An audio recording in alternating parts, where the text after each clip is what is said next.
एक महत्वपूर्ण खबर आपको बता देते हैं। मध्य प्रदेश में सीएम को लेकर गतिविधियां तेज हो गई हैं।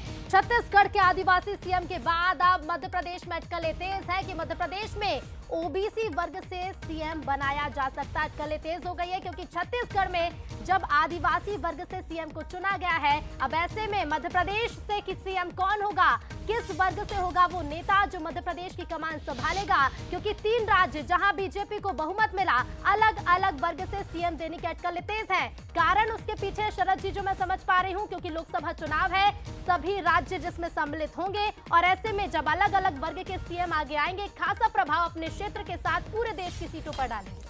निश्चित तौर पर देखिए, मनोज हमारे एग्जीक्यूटिव एडिटर पॉलिटिकल अफेयर्स इस वक्त हमारे सामने हैं और उनसे हम सीधे बात करके समझना चाहेंगे कि ये काफ़ी महत्वपूर्ण इनपुट जो हमारे सामने है कि क्या मध्य प्रदेश का जो एक दिन बाद चुना जाने वाला मुख्यमंत्री है विधायक दल की बैठक में, वो ओबीसी वर्ग से हो सकता है। और ओबीसी वर्ग से जो नाम हमारे जहन में आता सबसे पहले वो है प्रहलाद पटेल जी का। जी मनोज।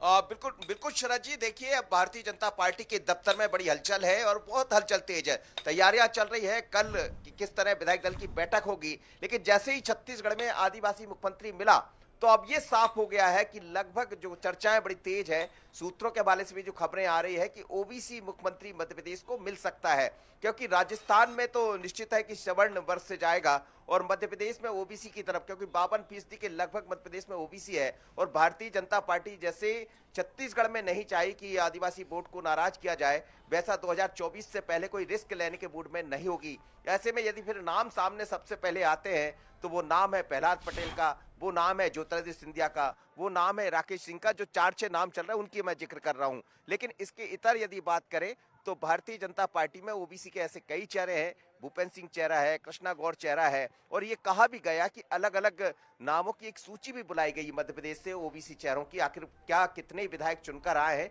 तो उनकी सूची भी मांगी गई थी, वो कल सूची वहां पहुंच गई है। तो क्या कोई नया चेहरा भी मध्य प्रदेश में मिलेगा? लेकिन हलचलें बड़ी तेज है। तस्वीरें जरा मैं दिखा देता हूं दर्शकों को, देखिएगा बहुत अलग है इस समय भारतीय जनता पार्टी का दफ्तर, जहां देखिएगा पूरी तैयारी एक तरह से भगवा रंग में नजर आ रहा है। ये तस्वीरें आप देखिएगा, हलचल बड़ी तेज है। इस तरफ यदि आप देखेंगे तो काफी लोग यहां पहुंच रहे हैं इस वक्त भारतीय जनता पार्टी के, और यदि इस तरफ सामने की तरफ आएंगे तो बहुत एक बड़ी खबर यह भी है कि यहां जो ये लगाए गए हैं, यहां फोटो सेशन होना है 3:30 बजे। जैसे ही विधायक दल की बैठक होगी उसके बाद फोटो सेशन होगा, उसके लिए भी तैयारियां की जा रही है। तो तैयारियां भी बड़ी तेज है और चर्चा इस बात को लेकर है कि अब मध्य प्रदेश में अगला सीएम फिर एक बार ओबीसी मिलने जा रहा है।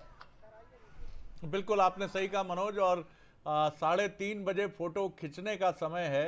3:50 पर 3:50 से 4 बजे तक का समय सिर्फ 10 मिनट बैठक के लिए आरक्षित है, क्योंकि 4 बजे से चाय और स्वल्पाहार की बात है। तो सब कुछ तय हो चुका है। काश उस लिफाफे में हम झांक पाते और नाम निकाल कर अभी ये बता पाते, लेकिन अब ये सूची ओबीसी मुख्यमंत्री तक अगर आ गई है, अभी भी अगर मगर है, राजनीति अगर मगर का ही नाम है, लेकिन अब आप कह सकते हैं कि और शॉर्टलिस्ट हुई है ये सूची, और 3 चेहरे और कुछ ऐसे चेहरे जो प्रचलित सूची में आप कह सकते हैं कि नहीं है, लेकिन मनोज बहुत इंपॉर्टेंट इनपुट दे रहे हैं कि उनके नाम भी मांगे गए हैं दिल्ली में। तो अब नाम प्रमुख हैं प्रहलाद पटेल जी, ज्योतिरादित्य सिंधिया जी, राकेश सिंह जी, और कुछ ऐसे नाम भी हैं, भूपेंद्र सिंह जी की बात हुई, कृष्णा गौर जी की बात हुई, तो क्या ये भी शामिल है? ये सब अभी अनुमान है, लेकिन ओबीसी तक आ गया है मसला। मनोज, इस पर एक टिप्पणी, क्या काफी हद तक ये सॉलिड इनपुट है कि बात अब ओबीसी मुख्यमंत्री पर ठहर गई है मध्य प्रदेश में? मुझे लग रहा है शरद जी, और जो मेरी जानकारी है उसके मुताबिक लगभग इसकी तरफ भारतीय जनता पार्टी आगे बढ़ती हुई नजर आ रही है। उसमें मजबूरी भी कहे, जरूरी भी कहे, क्योंकि सामने 24 के चुनाव है और 24 के चुनाव में कोई रिस्क लेना नहीं चाहेगी भारतीय जनता पार्टी। ओबीसी वर्ग से ही शिवराज सिंह चौहान आते हैं, यदि उनकी जगह ओबीसी से शिवराज जी को भी नहीं छोड़ा जा सकता, वो भी अभी रेस में बने हुए हैं। और लेकिन यदि उनकी जगह किसी को बनाना है तो ओबीसी का। जी जी बिल्कुल। एक और बड़ी खबर है शरद जी, आप इससे भी कुछ अंदाजा लगाइएगा कि जिस एक पत्र जारी हुआ, जिस पत्र को मैंने थोड़ी देर पहले दिया भी है कि कितने बजे कौन आएगा, लेकिन नीचे दो उसमें बाकायदा नोट दिए गए हैं कि कोई भी विधायक मीडिया से बात नहीं करेगा। इसके आसे भी बड़े गहरे हैं। मतलब कुछ नया करने जा रही भारतीय जनता पार्टी। मीडिया से पहले यदि बात करते हैं विधायक तो अपने अपने तरह से बात कर सकते हैं, लिहाजा बहुत स्पष्ट लिखा है जो लेटर विधायकों के पास पहुंचा है कि उसमें कोई मीडिया से बातें नहीं करेगा और अपने साथ कोई सहायक लेकर नहीं आएगा। इसका मतलब यह है बीजेपी की किसी नई लाइन पर बढ़ने की तैयारी में है, और क्या नई लाइन ओबीसी की होगी, ये बड़ा सवाल है।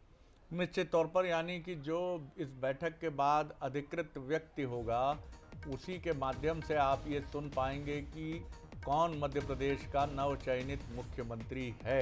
ऋतु, बिल्कुल, क्योंकि कल जो बीजेपी के विधायक दल की बैठक होने वाली है उसमें जो खास लाइन, जो बात मनोज जी ने भी कही, बड़ी खबर, ये अपडेट अपने दर्शकों को बता देते हैं कि मीडिया से बातचीत करने से मना विधायकों को किया गया है। बीजेपी के विधायक दल की बैठक कल होनी है और विधायकों को मीडिया में प्रतिक्रिया देने से बचने की हिदायत दी गई है।